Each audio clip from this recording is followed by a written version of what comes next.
Hello, I'm Greg Jarrett. You're in the strategy room. Well, today, the final day of the 2016 election season, where we will finally learn who will lead our great nation as President of the United States. But after an eventful year, to say the least, how will the next president unite a nation that has become so incredibly polarized? Joining me now to talk about is Democratic strategist David Mercer, Republican strategist Brad Blakeman. Gentlemen, welcome to you both. Thanks. So, Brad, good to be with you. I mean, the acrimony, the divisiveness of this race has really been pretty historic. Can America unite after this? If so, how? Absolutely, we can unite. But the president-elect has got to remember that you have to unite America before you can lead her. And look towards signals of uniting. Look to the inaugural address. Look to the joint session of Congress, which follows within 2 weeks. Look for the places they visit, first and foremost, on their first domestic stops. Look at who they put into government for Senate confirmation. These are the signals that can be sent to remember, anybody who's elected tomorrow, when we wake up, has got a daunting challenge of at least 49% of the nation who doesn't like them. So if you want to govern and you want to be effective, you've got to be able to reach your hand across the aisle and at least attempt, a good, earnest attempt to unite us.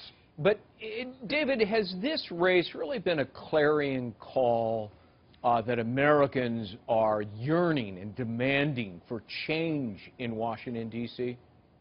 Absolutely, and I believe, in regard to that question and in context of what Brad just mentioned, that Hillary Clinton has listened to the American people and hears that loud and clear from the standpoint that we've seen her garner 57 newspaper endorsements around the country, and a good many of them conservative newspapers that have never endorsed a Democrat. We've seen 78 Republican elected officials, former cabinet members, senators, et al. Also supporting Hillary Clinton on the GOP side. And I think that is the beginning of arriving at a bipartisanship environment, consensus, to get and focus on the needs of the country, meeting those challenges, and not putting party first, but putting the country and its needs as well first.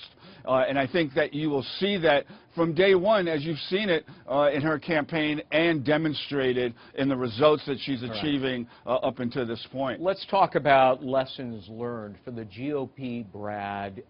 Is it that you really are running a huge risk if you say something or do something that alienates the Latino population in America, because the early voting suggests they have come out in droves and against Donald Trump? Look, I think the story tomorrow is going to be the rise of the Latino vote, the lowering of the African-American vote, and then the importance of the women's vote. And if our party does not learn the lesson that not only in our rhetoric, but the candidates we field for election, they have to start looking more like America. You can't just expect a vote. You have to earn a vote. And I don't think we need any more autopsies. What I think we need is action. And action needs to take place in January, and it starts with perhaps the election of a new chair for the RNC. On the Democratic side, lessons learned, David, is it that you really run a substantially high risk if you nominate somebody who either has a history of scandal or is currently embroiled in a scandal? I mean, Hillary Clinton's high negatives are exceeded only by Donald Trump's. So if it had been somebody other than Trump as the GOP nominee, she might have lost and lost badly. Well, my view, and I think it's shared by the Democratic Party, given the nomination of Hillary Clinton, it's not all the scandals that she's created. In fact, they've been manufactured scandals going back to the Bill Clinton 90s. And that is, she may be a lightning rod for those things, but one thing we saw in the 90s is the Clintons know how to get things done and get it done to the benefit of the American people. Nobody manufactured her private server in the basement of her home other than Hillary Clinton.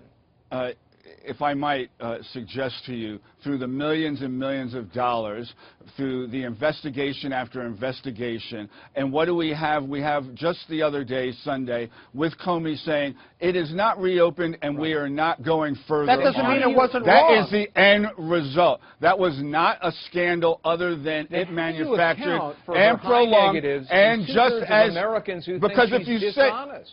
because if you say it enough, like we saw Kevin McCarthy say it and speak for all Republicans, the only reason we had a Benghazi investigation was not to get to the bottom of it, but to bring down Hillary Clinton's poll numbers. That's what Republicans need to understand. No, Hillary that Clinton, doesn't work. Hillary that Clinton does is not a typhoid work. Mary of scandal. We'll see tonight that it does she not work. brings it upon herself. Okay? All right, Brad, last word, Brad, real quick. Look, Hillary Clinton brings it upon herself. You can pretend that she's not liked or that scandal seems to just happen upon her. This is all self-created. Whether it's Bill Clinton's scandal when he was president or Hillary's multiple scandals, this is her doing it to herself. Okay. And at the end of the day, she admits she was wrong. Gotta leave it at that. David and Brad, thank you very much. For election results and political news, stay right here at foxnews.com. I'm Greg Jarrett. Thanks for watching.